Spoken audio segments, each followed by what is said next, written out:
there's a bunch of comedians out there, and you can find one and compare the price and get the one that fits what you want. But if you want Jay Leno, you're going to pay whatever Jay Leno charges. Mm-hmm. So it was always my goal to be the Jay Leno.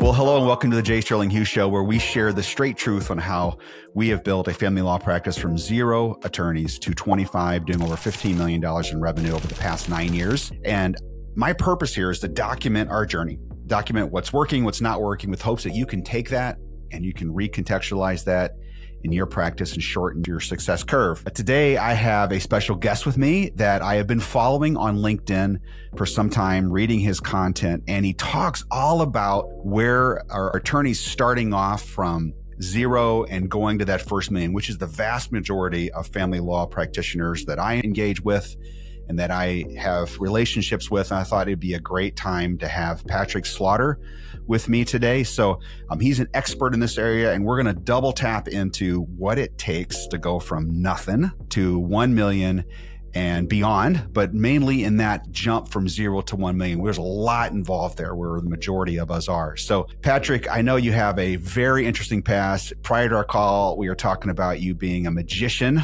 for 20 years. You're training for a full Ironman, which is crazy to think about, and you're doing a half marathon coming up here is one of your first steps toward that. So I would love to kind of hear more about your story and how you got here. You know, I keep telling everybody that I am the luckiest man alive and living proof that God has a sense of humor. If you'd have told me I was going to be doing these things 10 years ago, 15 years ago, I would have laughed at you and thought none of this was possible.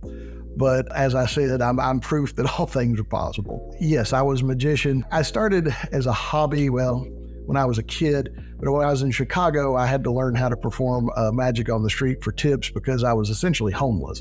So I was basically a panhandler with a gimmick, and it worked out pretty good. I got really good at it. I ended up going back to school, finished my undergrad degree, worked for the state for a year, but essentially discovered that full-time magic performing was more fun for me, so that's what I did. Performed mostly in the corporate market, trade shows, specialty events, things of that sort, and in the resort market. Worked for Busch Gardens, worked for all kinds of people. I don't know what the trademark laws are, but did all kinds of stuff. Traveled about 100,000 miles a year on airplanes. Wow, okay. And got tired, very tired. Yeah. So Zena and I moved from Virginia Beach to Knoxville, Tennessee on a whim, and I worked for Apple for a year selling computers, was good at that, except those stores are so cold you can hang meat in them. Decided that wasn't a good fit for somebody who's allergic to the cold. That's why I live in Florida now. So I ended up having this experience in Venice and decided I was going to go to law school.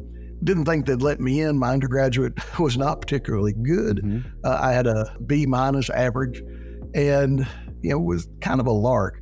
I kept meeting lawyers when I was selling computers at the Apple store, and they kept telling me I need to go to law school, and I kept thinking they were nuts, but I'd say I'd consider it if they'd buy a computer, and they did, so I guess I had to. Yeah. So there's this young lady, Libby King, who was working at the school, who talked me into applying, so I did. And that's kind of a funny story. Yeah, I kind of had this feeling from above that I was supposed to do this, and I told Libby, okay, fine, I'll apply. There's this new law school that was opening. It was 6 miles from my house. Fine, I'll apply. But oops, I missed the deadline. Shucky darn, I'll do it next year. And then I got an email, the deadline's been extended. It's a new school. You get students in there. So I go down, I meet Paul Carney, who's the director of admissions. Funny story there. Wasn't prepared to meet anybody. I was wearing cut-off jeans and flip-flops. I was just planning on dropping my thing off and getting the heck out of Dodge. But no, I ended up meeting the director of admissions, and he's like, "You're a musician? What instrument you play?" I'm like, "No, I'm a magician. I do magic shows." He said, "Oh, the dean is an amateur magician. We have to introduce you to the dean." I went, "Okay." So I went, I met him. Turns out we kind of knew each other. He knew who I was. And I ended up going to law school, completely out of the blue. Did well. I graduated behind my class, all that stuff. What year did you graduate from law school? In 2013, May. Okay. In Knoxville, at the law school in Knoxville. In Knoxville, Tennessee, from the Duncan School of Law. Okay. I was like summa cum laude. I had to look that up. I didn't know what that meant at first. Some other few things. So, I got out and I'm applying. I'm applying for jobs. I can't find a dang job anywhere. Nobody. I did everything you're supposed to do in law school. I had good grades. I was on the law review. I was on moot court, and we won a quarterfinalist trophy in a national competition. I did all the stuff you're supposed to do, but nobody give me a job. And best thing I could do, I got a job with a lawyer that I knew before as a glorified law clerk. It wasn't an associate attorney position. It was basically a law clerk. And he paid me $20 an hour for whatever I could bill. Mm-hmm. So if I was lucky, I made around between $400 and $500 a week. And I wasn't real happy with that. But $20 an hour for what you could bill. What does that mean? I had to do regular billable hours, just like an attorney. Oh, okay. So you billed at 150, let's say, and then he paid you 20 of that. He paid me 20 of it, yeah. 20. Do you remember your actual hourly rate? Oh, he was billing me at his rate. He was billing me at stuff he was doing. Well, what was that, about 200 plus or? 300. Oh my goodness. Wow. That's a good margin for you. Wow. Okay.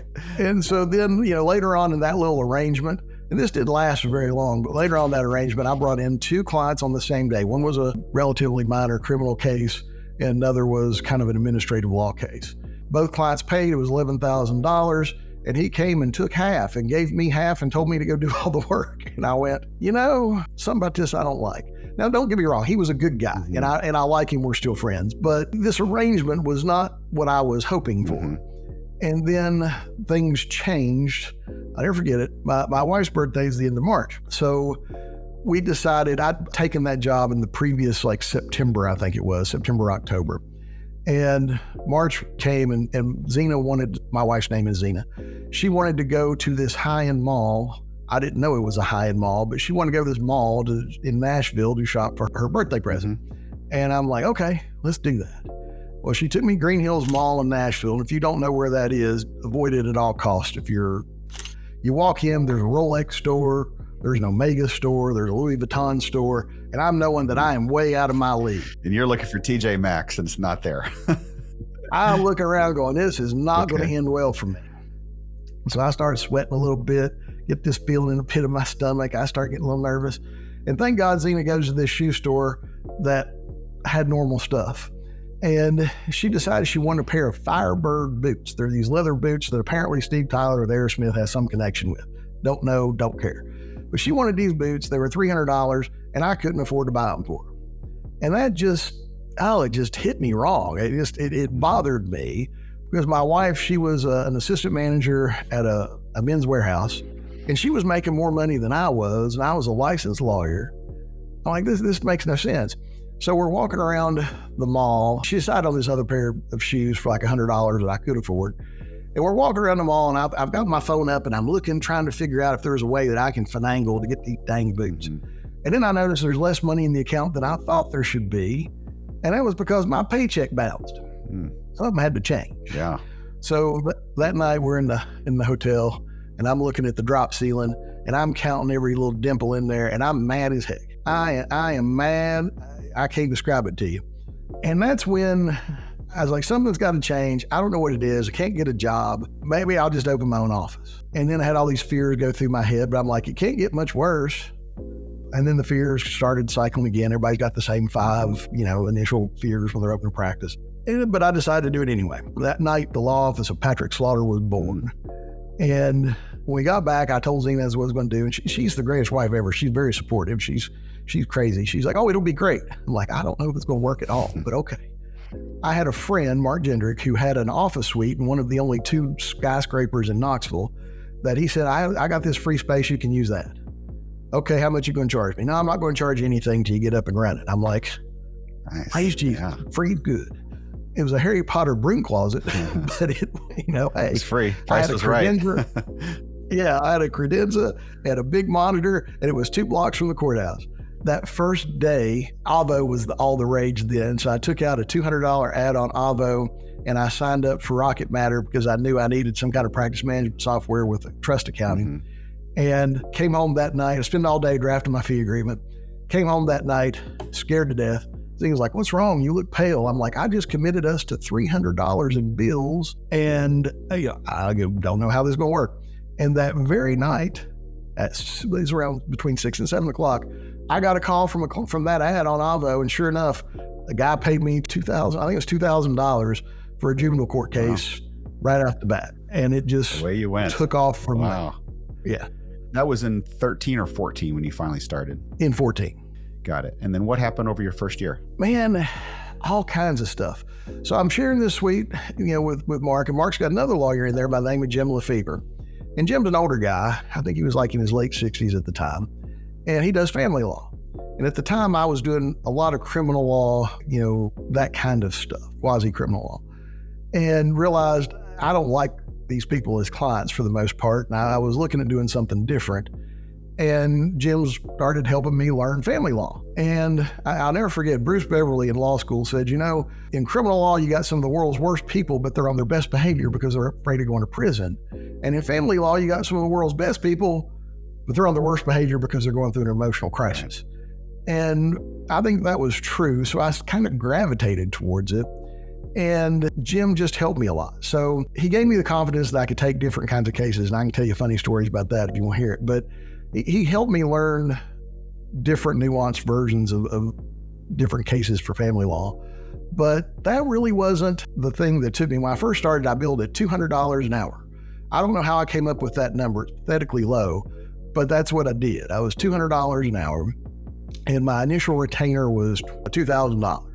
You had to have $2,000 in your account, and you had to maintain $1,000. And I started, again, I'm around these old guys, and one of them had told me, when you're getting started, we used to have a thing that said you had to go to the courthouse until 12 o'clock unless you had something better to do. So I said, okay, fine. So I went to the courthouse, and I started hanging out at the courthouse. It was 2 blocks from the office. And I met different judges. I got different appointed cases that I didn't want, but I got them somehow anyway. And I made myself available to help judges if they needed me to, not as a clerk or anything, but hey, if you need something looked up, I'm happy to do it. Mm-hmm. And I met the clerks, and the clerks were the best people in the world. They knew more about practicing law than I did.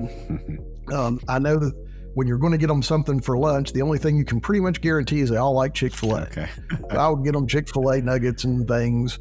I remember once I got some miniature chocolate bars, and I put them in plastic cups, and I took them to all the clerks in the different courts. We had circuit court, we had general sessions court, we had chancery court, we had these.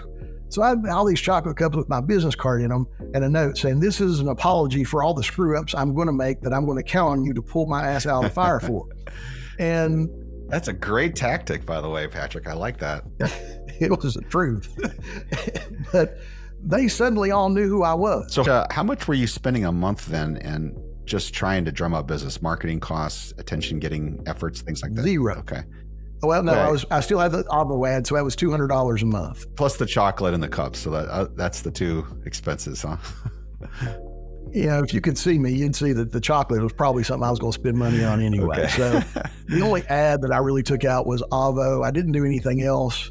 So your overhead was $200 a month, $300 a month at this point. You're paying for Rock and Matter and your Avo ad. Okay. Yeah, that was my overhead was very, very low. I did join the local bar association, the state bar association. Yeah. Malpractice insurance too. I'm sure you had that. Yeah, that was $715. I still remember that. Okay, for the year, not a month. For the year. Yeah, okay. For the year. What else did I spend? That was really about it. I'm not a big fan of what I call passive marketing. I like active marketing. I like to, in my magician days, I was a big Dan Kennedy fan back before Russell Brunson knew who they were. I was a member of the Dan Kennedy, Dan Glazier thing. So I always liked kind of marketing where I was able to tell, is this working or not? Yeah, direct response versus like a brand style. Yeah, it was. And I figured out that I was never at that point in my career going to know where those people who might hire me would hang out. I didn't know where to get billboards, didn't know where to pay for ads here. I didn't know where to do all that stuff. So I ended up pursuing a tactic that I said, hey, if I just make myself available and I make sure everybody knows where to find me if they want to find me, the people that want to hire me will find me. And I made it very easy to find me. So that ended up working pretty well. I mean, I got lots of referrals from the clerks and at courthouse. I started going to other courthouses in other counties and did the same kinds of things there. People pretty soon started asking me to speak at different things. Hey, would you come to this and talk? Absolutely. So what kind of events were they asking you to come to? The Rotary clubs are always desperate to have somebody come talk to them because they have something every week and they run out of people. Optimus clubs, mostly service clubs. Okay. Because I also practiced immigration law, a number of charities like Catholic Charities and other groups that worked with immigrants, churches a lot. What were your practice areas at your start in that first year of startup? You did family law, immigration law. Looked like you did some little juvenile criminal, but tried to downplay that, it sounds like. Yes. Okay. I started off, doing criminal stuff, mostly misdemeanors, and just didn't enjoy it. For some reason, everybody talked to me. I was the magic guy at the courthouse, and everybody knew that I traveled a lot because I'd performed at Club Med resorts around the world. So they knew that. So for some reason, people presumed that I knew something about immigration law. Mm-hmm. I didn't, but I thought, well, if people think I do, they want to talk to me about it, I'm going to learn something. Mm-hmm. So I did family immigration law. I didn't do business immigration. And then the family law stuff with Jim. With family, I included juvenile stuff in that. Okay. I did some dependency neglect cases. We did some adoption cases, which are funny. But mostly we started off with just regular divorces, and it kind of escalated. Towards the end, we just did high-end divorces with doctors and pilots and stuff like that. So in that first year, you're getting about how many cases are coming from your Avo ad versus coming from your guerrilla marketing tactics where you're just going, leather on the street meeting people? Do you recall kind of what the ratio was? I remember thinking that we got about one case a month from the Avo ad, but my theory about online stuff is different than most people. I think what happens is people would see me or hear me or find out about me from somewhere else, and then they'd start looking for me on the internet. Yeah, it's a directory. It's like basically a phone book for them. So they hear about you at the courthouse and they go look you up online and they find your Avo ad. But they were driven by the relationship, right? Not by the actual ad. Exactly. Okay. I didn't have a website or anything like that. So that was the only way they were going to find me was through that Avo ad to get in touch with me if they didn't have my business card. Mm-hmm. So while I didn't get a lot of business directly from, hey, I'm from Avo and I want to book you and whatever. Mm-hmm. I think a lot of people looked me up from Avo and then they found me. Yeah. So the judges are appointing you to guardian work, I'm guessing, appointments, different things. And then the clerks are also referring you. So how would a typical referral work? I can't tell you exactly. I'll tell you the most bizarre referral I ever got, and I'm still trying to figure it out. There was a young man who was picked up by ICE, and the ICE agents liked him, felt bad for him, and they wanted me to take his asylum case so that we could keep him in the U.S. So they referred him to me. Mm-hmm. And that's, everybody thinks ICE people have no heart, no whatever, but they were very nice. They had a tendency, and I did pretty well for the kid, and they had a tendency to, the ICE people, the agents would send me work. They would send me clients that they detained that they like, I guess. They would send them to me and we'd work with the immigration stuff. The referrals from the clerk's office, when people would call and I would say, hey, where'd you find me? They'd always say, the internet. Okay. Well, that's interesting because I don't have a web page and there's only one page that you can find me. So is that Avo? I don't know what that is. And then I talked to him, so-and-so, said you were a good attorney. I didn't know who so-and-so was. And I think a lot of it at the beginning too is I was affordable. Mm-hmm. Most of the other people in the market were charging a lot more than I was. I didn't realize what the rate was, but I got a lot of folks that couldn't afford the high-end attorneys at the time and, but still had cases. Mm-hmm. And had good cases. And I think case selection had a lot to do with it too. I have a real competitive streak. I don't like to lose. So I wouldn't take cases I wasn't going to win. So when I went in front of a judge, they treated me pretty well because they knew the case probably had merit or I wouldn't be in front of them. So I think that fed into the judges. They would talk, everybody forgets that the clerks and the judges out in the community, if anybody has a legal question in that community, they were going to gravitate towards these people because they think these people personify that system. So they get a lot of casual questions. Hey, I got somebody who's got this situation, anybody that could help them. They get that a lot. And if they like you and the case is something that they know that you do, they tend to tell that person about you. And so that's what happened, I think, a lot with me because we were getting calls from counties I'd never been to. Wow. From places I didn't know anything about, but we were getting calls. Getting clients was never a problem. I never had an issue with clients. We ended up turning away more people than we took, even when I started. A lot of it was just making myself available and being out there and being seen. So in that first year, Patrick, you were telling me that you did about 186,000 top line in that first year. Yeah, from actually, it's funny. I went back and looked. It's actually 188. It was a misprint. My 6 apparently looked like an 8 when they did the website. We actually did almost 190, and it shocked me. I will tell you, when at the end of the year, when we had to do our taxes, I had no idea, but of that, and I got to keep like 75, 80% of it because our expenses weren't very high. You didn't have any teammates and employees at that point, right? Well, my wife had quit and she was working for me. So I, Did you ever go get her those boots, by the way? Now that you're in the she has money? 3 pairs. Okay, got it. All right. She has 3. Gonna make sure we cover that. I used to start my lectures with a picture of the dang boots, and these boots changed my life. Oh, man. And they did. But yeah, no, she's got 3 pairs of stinking boots. So what happened in year 2? Well, the part that was rough, Jim, by this time, Jim Lefevre he's like a father to me. I love this man dearly. He was a Vietnam veteran, and he was exposed to Agent Orange when he was over there. So he ended up developing some blood disorders, cancer. He had to retire for unexpected reasons about 6 months after he and I decided to do something together. Mm-hmm. Up until this point, he'd been kind of helping me, show me the ropes, and we were getting cases and things, but we hadn't decided to do anything together. But we realized that we were both going to be, I was going to pay for a website. And I said, you're paying for a website, I'm paying for a website. We could probably do something together and cut our expenses in half and do like an eat what you kill kind of relationship. And Jim's like, yeah, I like that idea. Let's do that. And that was working like gangbusters. Man, we were making money hand over fist. It was fun. And then, Jim got sick and he had to quit. And when he had to quit, he had to do a stem cell replacement thing. So it wasn't like we had months to plan him leaving. It was like overnight. Oh, wow. So I was taking, some cases lingering cases he had left over, and I was on my own. And I moved into my own office suite, which was in the nicer skyscraper just across from the other one. And, suddenly I had $1,600 a month to pay for that, plus the internet and all the other stuff, all the other hard costs that come with that. My costs went up to around $3,000 a month from what I remember. And suddenly it's like, I need to really worry more about making money. Again, my wife's working for me full time. I did hire an associate pretty much right away. She was desperate for a job, and I was getting more work than I needed somebody to kind of handle some of the client stuff because I was going to court all the time. That was the other thing. I didn't realize attorneys don't like going to court.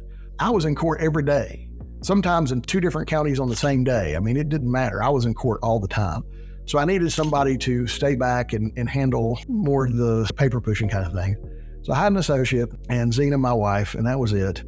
And it just kept growing. I mean, the person who did our website is really good. His name's Mike Edwards. He's with Digital Law Marketing. He's great. So that helped. But that was really, I paid him some money every month, but that was about the only advertising that I did. Mm-hmm. I still paid for the Avo ad just because of sentimental reasons and like it worked before. But I don't think it worked any better. It probably worked less because I'd raised my rates. At this point, my rates had risen up to like $275, almost $300 an hour at the beginning of the year. And then by the middle of the year, it was over $300. And our retainer had gone from like $2,000 to $3,500. And then it was approaching $4,000 depending on the case. And, we were doing really well. Jim leaving was a kick in the gut, but, the rest of the practice kept doing fine. I ended up hiring another associate. He wasn't too bright. I won't say his name, but he left and then another associate came on. So I ended up with 2 associates and I ended up going to a bigger office suite, and that was $2,400 a month. And I was worried about that. Was this in year 3 at this point? No, still in year 2. Do you recall what your top line revenue was in year 2? It had doubled. So we went from and I can tell you why I know that. There was a guy at the time named Raymond James who was marketing to attorneys, and he was going to help us and he was going to, do all this stuff. And I was going to sign up with him. And I talked to one of his salespeople and I said, hey, we did almost $200,000 and I want to double it. And he laughed at me. You can't do that. And I went, really? Well, I guess I'm not going to hire you. And I remember we came in just around $400,000 for that year. I think it was like just shy. It was like 397 or something like that. But it was almost $400,000. And I'd hired a paralegal. It turned out the paralegal that Jim and I had when we were, doing everything together, her husband had passed away. So she took some time off, but she decided she wouldn't come back to work. So she came back. So I had a paralegal and 2 associates, Zena and me. Mm-hmm. And this is when I started having the heart issues and everything else I was telling you about. So that's when I started getting much more sensitized to tracking things. Mm-hmm. I became obsessed with how many hours are we spending on this? How much money are we making on that? What are we, what's effective? What's working? What isn't working? Mm-hmm. And started trying different things. Yeah. I want to hear more about that tracking that you did, because I think a lot of new attorneys that are in their practice, it's just don't track. And that's just a big problem. But backing up to the second year where you did 290 or 397, do you recall what your take home was that year? And you can include Zena in that too. I'm just trying to get a feel for, because that's really what matters, not the top line, right? So you basically, it looks like you had about 140-ish your first year. Do you recall what you did your second year? It was significantly more. I don't remember exactly, but I remember suddenly I had to deal with taxes and creating, retirement plans and all that to try to avoid giving the government a whole lot of money. Yeah. I remember we put $100,000 in retirement, and I believe it was around 125, 130, maybe 150. It was somewhere between 120 and 150 that we took on, plus another 100 that we put 50 each in our retirement plan. So we're still on that upward trajectory going into year two. I see a lot of attorneys jump up their top line, but their bottom line doesn't really change. So it's cool to hear how you did that. So now let's go back to the tracking. Break that down. What did you start tracking first, and how did you do that? The very first thing I started tracking was phone calls. How many phone calls are we getting a day, and where are they coming from? Because I wanted to try to understand that better. I'm a big fan of the 80-20 rule, huge fan of that, always have been.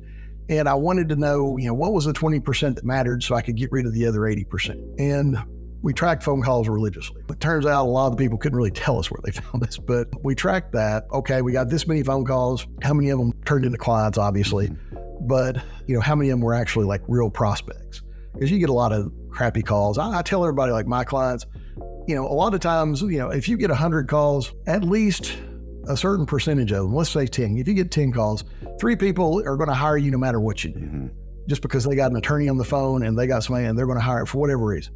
3 of them aren't going to hire you no matter what you do. They're going to hate the ground you walk on. They're going to think you wrong. They're not going to want you at all.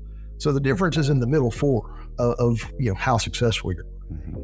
And I always wanted to figure out how many of these awful top 3 are we getting that I don't want to hear anything from. So we would try to figure out ways to screen them. Yeah. So when people would call, we went through a criteria and we would kind of identify what ranking in that schism we thought of and go from there. So we tracked that pretty tightly. I tracked how many hours, obviously, because Rocket Matter lets you do that, how many hours we had in each case, in each type of case. And this year, the second year, was when I really got big on profitability, but I want to know how many hours we're spending on each case, particularly flat fee matters. And I know you don't have to keep track of your hours, but I did anyway because I wanted to know how many hours I had into it so I could figure out whether I priced it appropriately. The other thing to track was associate hours. How many hours are you billing, and how many hours that you billed is actually collected? Because you may bill 100 hours, but if only 80% of that's being paid, then 20% of that's you're working for free. Yeah. We would track everything related to income there, and then that's when I started the purge. I figured out 20% of our clients were causing 80% of our problems. So every quarter we'd go through and identify the 20% of cases that were driving me nuts and that I hated, and we would fire those clients and send them to other attorneys. And the morale of the office was just like miraculous. It was great. Everybody was happy because we didn't have those problem children that weren't going to be happy no matter what we did. That's also when I started tracking our net promoter score. We'd send an email out pretty much every month when we sent out our invoices and say, how do you like us? You like us? You don't like us? 1 to 10, where are we at? How likely are you to refer us to your friends and family? So you're tracking that every month with every client. You're sending them an email. Do you recall what your response rate was? Well, yeah, it was surprisingly high. Our average was like 9.3. It wasn't quite 9.5, but it was above a 9.25. Okay, no, I'm talking the email response. How many respond actually? 100%. 100% of your emails were responded to? Yeah, because it went with their invoice. What's that? It went with their invoice. Okay. And if they didn't answer, I'm going to call them and say, hey, you didn't answer that. You need to answer that. That's incredible. If you give them the option of not responding, they won't. No. If I want the information. Had to know. Sure. Okay. We even ended up hiring a client satisfaction person later. That was their only job, was to, we ended up using this particular kind of software called Case Update to send these case updates. Right. It was actually in our client fee agreement of what our case update process would look like, and I charged them for it. But we also kept track of what the net promoter score was for not only for and we didn't start off doing it this way. We did it firm wide initially, But as it grew, we did Net Promoter Score for each attorney, including me. Okay. So we knew, hey, who was good people like serving. you, people don't like you. Yeah. Yeah. I got to tell you, Patrick, that's really impressive. We do NPS as well, but I don't think I've ever met another attorney at that size of a practice who used NPS for their client satisfaction and understanding. We're in year 2. So what happened in year 3? More of the same. I started getting overwhelmed, I guess is a small word for it. So I started going to every seminar, workshop, and there weren't as much stuff available then as there is now. But I remember I went to Ernie Svenson's small attorney boot camp, small firm attorney, whatever he called it, boot camp. I went to all kinds of stuff. I mean, you sat with Lee Rosen. I signed up for all this stuff. And some of it was good, some of it wasn't. But I started getting more attuned to suddenly I'm managing a practice more than I'm practicing law. And that's when I think the switch started to happen where I become more of a manager and less of the lawyer, because it had gotten to the point, again, our revenue for the third year pretty much doubled too. We were over 500,000 that year. I think we were actually approaching 6. I don't remember the exact numbers, but I know we were over $500,000 because I was surprised. I know you're going to ask me, our bottom line also increased around $100,000, if not more. Wow, that's suddenly I'm making a whole lot of money. All I know is our accountants are going, you got to worry about stuff that I'd never worry about before. Great problems to have, right? Oh, yeah. Yeah, well, the other benefit we had is we had 2 law schools in town, University of Tennessee and Duncan School of Law. So our area pumped out about 200 new lawyers a year. And I would always hire new lawyers rather than the experienced lawyers because I could train them to do stuff the way I wanted to, and they were not expensive. So that worked out great for me. I started, I paid 100% of all our employees' health insurance. It said you can take as many hours off as you want. I don't care. Take as many days off as you want, as long as you meet your monthly minimums. I don't care. Do you recall what their minimums were? Yes, 80 hours a month. They had to bill 80 hours a month? They had to bill and collect 80 hours. Collect 80 hours a month. So at $250 an hour, that's basically what their collections were. 80 times that. Okay. Did you pay them incentives to bill more than that, or what happened there? People are weird, man. I used to say, okay, I will pay you more money. And I came up with all this fantastic formula of how to do that. Money motivates some people, but it doesn't motivate everybody. And then some people would, I'd rather have this, that. So what I ended up doing was at the beginning of the year going, what do you want? This is where I want us to be. This is what I expect you to do. If you just bill 80 hours a month and collect 80 hours a month, life's going to be fine. I'm going to pay you health insurance. You can take off when you want to. You're not going to get a bonus at the end of the year. And, that's the way life's going to be. But if you do more, if you go above and beyond that, then, what kind of incentives work for you? And I let them tell me. And it was crazy. Some people wanted childcare. Some people wanted time off. Some people wanted, a health club membership, I think I paid for one of them. I leave it up to them. I don't care, because as long as it's going to positively influence what's happening at the firm and it's not, becoming overly expensive, I don't care. I paid for their CLEs, for them to go to CLEs. I paid, in Tennessee, we have a professional privilege tax of $400 a year. I know you got to pay $400 for the privilege of being a lawyer, but I paid it for all of them because I figured, what the hey. Larry Rice, I don't know if you know Larry, but I love Larry Rice. And he used to have a seminar every other year where he'd teach nothing but family law stuff. So I would shut down the office and take the whole office to Memphis and put them up in hotels so they could go through the seminar. Stuff like that worked better than my little formula of if you capture this or that or the other, because some people care and some people wouldn't. Let's get into year 4. So you're about 600-ish, year 3, year 4. What happened in year 4? Year 4 we were either right at $1 million or just over $1 million. Oh, okay. So you've really taken that leap. So do you recall, I know I'm asking you to reach back in the deep recesses of your mind. What was the size of your team when you got to that $1 million mark? We had between 2 and 3 associates, depending on what the case flow was at the time. I had 2 paralegals, Zena and me. Got it. That was it. And the majority of your time now is switched to running the business, building the business versus actually doing the lawyering. Is that right? Yeah, but I still build 40 hours a month because I figured I should at least do half of what I expect an associate to do. Yeah. Plus, I loved it. I like trying cases. I like going to court. I like getting to talk to people. So I didn't want to give that up. Yeah. This is also the point where we bought a house in Florida. Okay. So that started becoming a little bit of tension. Now you're feeling the pull to move to Florida. And I don't want to hear about that because I know you managed your practice from Florida, which is an interesting dynamic. But before we get to that, Patrick, let me just back up just a scotch here.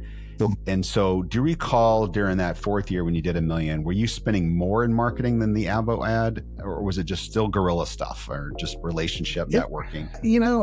Like I said, our website was doing well, so I paid him. He made me do some stuff, like he made me pay for Westlaw. I hate Westlaw. There's nothing about Westlaw I enjoy. By this point, somehow somebody's nominated me to be a super lawyer. I don't know what the hell that's about, but so I'm a super lawyer, so I've got to pay for their little profile thing because Mike tells me I have to. I never got a single case from that, ever, that I know of. But Mike says to do it, so I do what Mike tells me. I was on some other directory like some kind of directory for Spanish speakers through Westlaw. Never got a case from it, but he said to do it, so I did it. We tried, I think the LSAs, that's when we tried it, and I did it for 2 months. It was like, this stuff is awful. Take me off of that. I don't ever want to talk to these people. So we didn't do that. And I don't remember, and we weren't big on advertising. If I spent $12,000 a year on advertising, that's probably twice as much as I don't remember ever spending that much on advertising, which was bizarre because everybody kept telling me I need to be spending like $100,000 a year on advertising. We never did that. We never came close to that. But we had established a pretty strong reputation, I guess, because people just were aware of us. Okay, so you had a really small marketing budget, it sounds like. Which is terribly small. Which is real interesting for a 4-attorney, 3 to 4 attorney firm doing $1 million in a year. So you buy a house in Florida, and then at some point you and Zena moved down to Florida, and you're still running your practice. How'd that work out? Well, it started off that way. That makes it sound like it's all clear cut. The other thing that happened that I think was interesting is the purge worked very well. So I decided, I wonder with all these cases, if I go back and go back over 3 years worth of data, which cases am I making the most money off of? And those are the cases I need to concentrate on. So I pulled out all that data, and Rocket Matter's great. I'd gone down and got some training down in I think it's West Palm Beach, or it was down in South Florida, and they were nice. They were nice. They liked me. So I could call them and say, I need this crazy report, and they would make it happen. They had the best customer service of anything I've ever seen. They would pull numbers for me and make things happen. So we went through and we found out that divorces with children, custody issues, we made substantially more money from those than any of the other stuff that we did. So I started constantly, that's all we did. I was like, fine, then that's all I want. If that's the stuff that's going to make us the most money, then that's what we're going to do. And I'm pretty sure at that point, somebody started writing our name in restaurant bathrooms on the wall. You got a custody case, call these people. We had people calling us from Memphis to take their custody case. I'm like, I am not driving 9 hours for that. But we started really, really honing in on, okay, these are the types of cases that make us money. These are types of cases we break even or we make a little bit, not that much. And so I started getting rid of it. So you're rigorously applying 80-20 to basically look for all your most profitable cases and cut out those ones that are just dogs. Absolutely. Interesting. Absolutely. Agreed divorces came through the, I'm going to charge, at the time, everybody in the area was charging like $750 for an agreed divorce. I'm going to charge $2,000. So you're raising your prices at the same time that you're cutting out these lower end cases. Interesting. Okay. Yeah. I mean, my rate went up to $400 an hour, which was about the top of where, there were some other people charging that certainly, but I was right there. And it was kind of odd because I'd only been practicing for like 3 years. And suddenly I'm charging the same amount that people have been around for a whole lot longer. Price is so elastic. People don't understand how elastic price is. You could totally do that. This was the reason, when I started off at 200, I had a judge come to me and say, you got to raise your rate to $250. I'm like, okay, I'll do what you tell me. And I started talking to judges, and what do you think the rate should be? And nobody really had any way to justify the number that they would spit out. And then I remembered when I was a magician, when people would call me and they'd ask me, how much do you charge? They don't have anything to compare me to.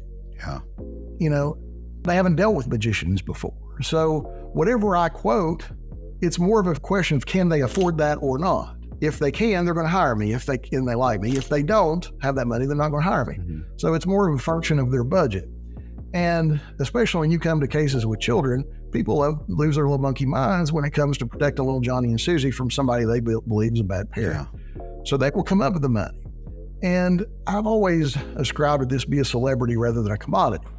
When your prices are the same as everybody else's in your region or your area, Well, suddenly they're comparing you to your other guy that's next to you. And it's like they're trying to buy a car. But if you're the only one of you that they can get, then you can charge what you want. It's like with comedians. If you just want a comedian to show up at your, Christmas party, there's a bunch of comedians out there, and you can find one and compare the price and get the one that fits what you want. But if you want Jay Leno, you're going to pay whatever Jay Leno charges. Mm-hmm. So it was always my goal to be the Jay Leno. And that worked pretty well. Our retainer rate had gone up above $5,000, generally between $5,000 and $7,500. Profitability on the cases was a lot higher, but we really started concentrating on the things that affluent people like, so that they would be the ones that would hire us. And that was something that was important to us. So what led to the opportunity you had to still run your practice in Tennessee from Florida? How did that happen? Well, like I said, I'm allergic to cold, so I always wanted to avoid winter. So the initial idea was I'm going to rent an apartment for a year, and I'm going to go down from like January and February, and then maybe I'll go down a week and use it as kind of like a vacation thing. So that started off good. And then I like being down here. So I'm like, I tell you what, I'm going to go a week every month in Florida. And I'm going to take off from Christmas until my birthday, which is in February. And I like that. Next thing I know, I'm down to, Florida 2 weeks out of the month and Tennessee 2 weeks out of the month. And it just kind of starts fluctuating. And so and the reason I say that, I had a chance to grow into it gradually. If I'd have just said, hey, I'm going to move to Florida and manage my practice, it would probably gone all crazy. But I had a chance to kind of ease into it, which made it easier. When I was in law school, everybody used to ask you which kind of law you're going to practice. And I would always tell them the kind you can practice from an Airstream trailer parked on the beach. So when I set up the practice, I kept in mind this idea of working remotely and doing mobile things from before anybody knew about COVID or any of that kind of stuff. So we kind of always had this kind of remote working ability from the beginning. So it just kind of grew. And then the associates, what I figured out was I was the bottleneck and the source of 90% of the problems in the practice anyway. If I would get myself the heck out of it, they could solve most of the problems on their own. I just needed to stay to manage them, to let them know, hey, this is where you're at. This is where I need you to be. This is what our expectations are. Figure it out. And they would. Or to be available if they had questions. If they didn't know how to handle this kind of case, or they had some kind of weird thing, to be there more as a mentor. When I started doing that, they started doing better. People were happier, and I'm not doing much of nothing. I'm managing, making sure that things are going where they're going. I'm not going to court. I'm going to Disney World. I can tell you many a day I ran the practice from right in front of the confectionery on Main Street, USA, in Walt Disney's Magic Kingdom. Wow. Okay. So I also read, when I was looking up prior to our podcast today, that you sold your practice. Yes. And that's really hard to do. It sounds easy, but it doesn't happen often. Can you walk us through the story behind that? Again, I'm living proof that God has another plan, because, I started when this Florida thing happened, COVID happened. I asked myself, I was like 50 years old at the time. And I said, I probably got about 25 good years left that I can do the stuff physically and everything I want to do. Do I want to spend it fighting over child drop-off, child support? And before I could get out the question, my limbic brain had already said, no, you get out of this. And I thought maybe I don't know how that's going to work. So I started kind of checking around, and I was kind of disappointed. I'd asked that, hey, I'd like to sell my practice. And I went to one of the leading accountants in our area, and he said, oh, it ain't worth anything. You can't sell it for anything. It's not worth it. I was like, well, I know you're an idiot, because people sell them somewhere. I've heard of people doing this. And then I was trying to sell it to some of the local lawyers in the area. I mean, I was willing to sell it to one guy for like $300,000. Thank God he just said no, because I didn't know any better. I didn't know what it was worth or how to come up with that. One second, just hit pause a second. Do you recall what your financials look like? What was your top line, bottom line at that time when you were shopping and around to sell it? At this point, we were between 1 and 1.25 a year. That's kind of where we stayed. I didn't really want to get any bigger than that, because by this point, I hate even saying these numbers out loud because it sounds like I'm bragging, but Zena and I are making about $500,000 a year between all the stuff. I don't need any more money than that. I mean, I own 3 houses. I was happy with the money we were making. In fairness to you, Patrick, I told you I'd be asking you these questions because I think it really matters to our listeners to really understand what this actually means, not just a bunch of fluff. So you're not bragging because I'm trying to extract it out of you here. And I know there's people out there make a whole lot more money than me, and that's great. I read one of Tony Robbins' book. He called Money Mastered the Game. It's however you feel about Tony, but you go through and he says, how much money do you need to achieve this? And then how much money do you need to achieve that? And he kind of goes through this, what's your walk away number? And I started getting kind of religious about tracking that. And then suddenly I'm over all the numbers that I needed. And I went, oh, crap. So we were doing pretty good. We were getting like 600 leads a month. I mean, it was the damnedest thing. I would only sign up at most 20 cases a month. Usually I only wanted 15. So it's real easy when you got 600 people trying to get in touch with you and you only want to take 10 to 15, it's real easy. So I knew the practice was doing well, and that's why I couldn't understand why people weren't saying it was worth more money. I figured it was worth at least what it produced in a year. Mm-hmm. I couldn't find that, but, and this is funny, you'll appreciate this. So COVID happened, and I was panicky because, again, I got a litigation firm, and it's hard to make money when all the courts are shut. But we started doing stuff. We actually did really well that year. And I knew I needed to rely, I wanted to put some money in marketing because people have been telling me I didn't spend enough money on marketing. So my wife loves social media. I hate social media. I don't like the Facebook. I don't like any of it. She likes it, and she'd been doing well with our page. But I knew we needed to do more of that. I hired Andy Stickle before he was with Bill and said, hey, Andy, do my social media. Whatever that is, do that. And so he had created, I did like 70 videos, and we had a Facebook channel group and a YouTube channel, and people were going to these things and all that stuff. And Andy, he's enrolled in Myron Golden's speaking program. And Myron has a younger brother. I laugh, his little brother's name is Mark. Myron, I don't know if you know him, but he's only about 5 feet tall on a good day. But his little brother is like 7 feet dang tall. I mean, he's a professional basketball player. But Mark is a business broker. And so Mark called me out of the blue and said, hey, I hear you might want to sell your practice. I'm like, yeah, if I can get anything for it.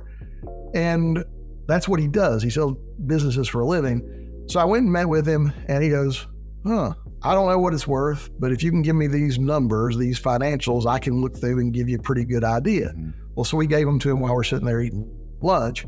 And he was shocked because we kept everything electronic. We had everything in the cloud. All the stuff was accessible. So we could give him all this stuff. Mm-hmm.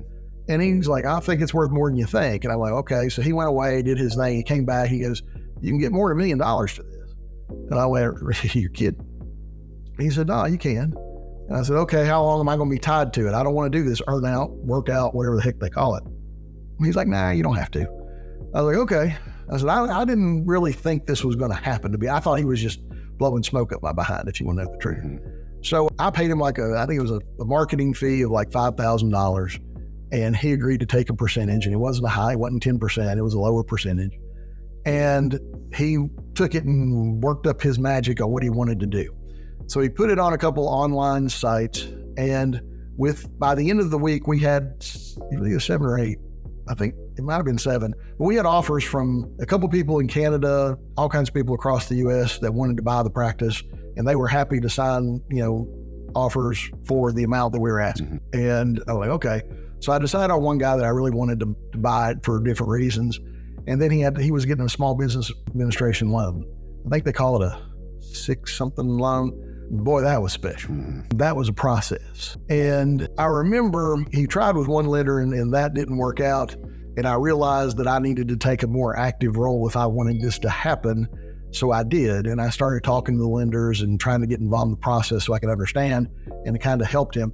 But when I talked to the lenders, one of the things they said that made my practice something that they felt comfortable lending that much money on was because of the digital assets and the other assets that we created that weren't just me doing business. They liked the Facebook group. I think we had like 1,500 people thereabouts in it. They liked the YouTube channel with the videos on it. They liked we had a systems book about how we did things in the firm. They liked that. It gave them enough ease that somebody else could step in and still do the kind of business that we did, because there were all these other things that were going to stay with the business after I was gone. Mm-hmm. And I think that's important for somebody who's looking to do something like that. I think they really need to think about that. So we created, all that stuff. And it took about at least 6 months. I think it might've been longer than that, but it took at least 6 months for the deal to go through.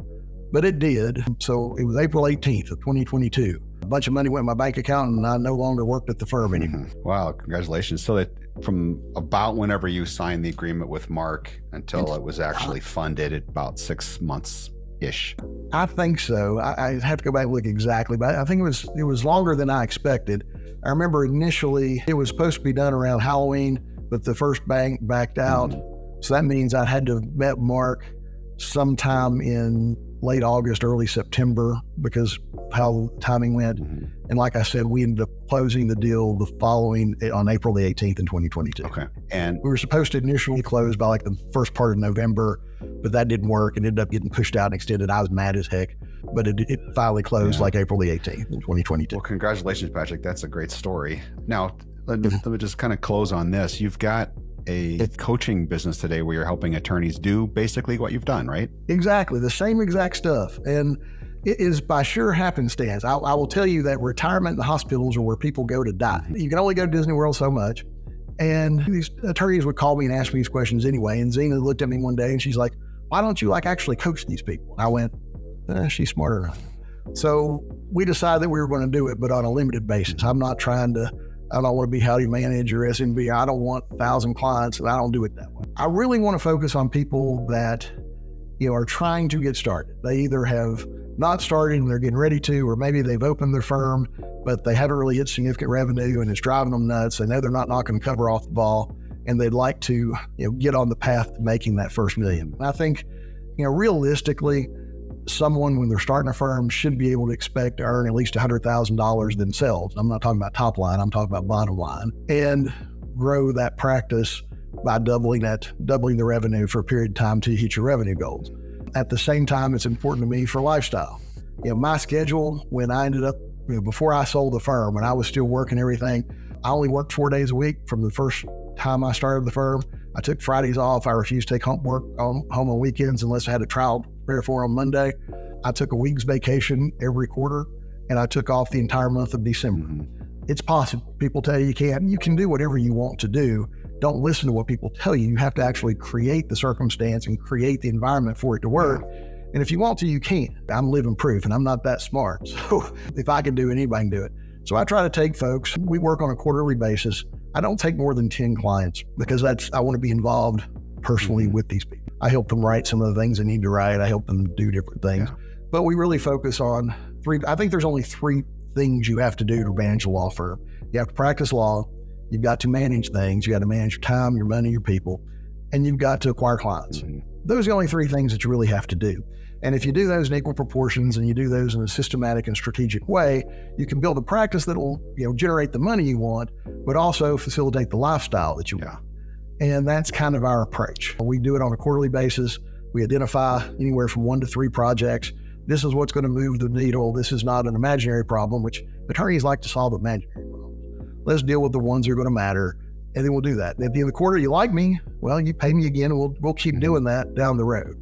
Some people started asking me if I give them a discount if they did a whole year. I don't know. I'm leaving that up to Zena. Zena deals with the money. I just like working with the people. So that's kind of my approach. Like I said, it's a little different, but it's the way I enjoy doing it. Yeah. So it looks like you gotta prove yourself every quarter. So I like that approach. How would someone get a hold of you? What's the best way for them to reach out to you? Man, that's a loaded question at the moment. We have a website that we're putting up, which is ownyourownlawfirm.com. Zena is on me. I should have had that up a while ago. It's not exactly where it needs to be, but it's there. You can look at that. LinkedIn, a lot of people find me on LinkedIn. It's, again, social media. I've got like 5,000 or 4,000 followers on LinkedIn. I don't know who all these people are, but I love every one of them. Zena gets a lot of the messages through LinkedIn and through there. We have a Facebook group called Own Your Own Law Firm. People join that too. And just reach out to me. I'm not hard to find. Okay. Very good. Well, this has been a great story today. I look forward to maybe doing it another time, Patrick. So thank you so much for coming on the show. It'll be great. I got some more poor guys. I got to help them here in a little bit. They got some issues to deal with, but they make $4 million a year. That's what their top line is. I ain't going to tell you the bottom line, but they got $4 million a year coming in. So we're going to make that better, smarter, easier for them. Awesome. So that's who's next. But all right. Anytime you want to talk to me, let me know. I love doing this. Cool. Thank you so much.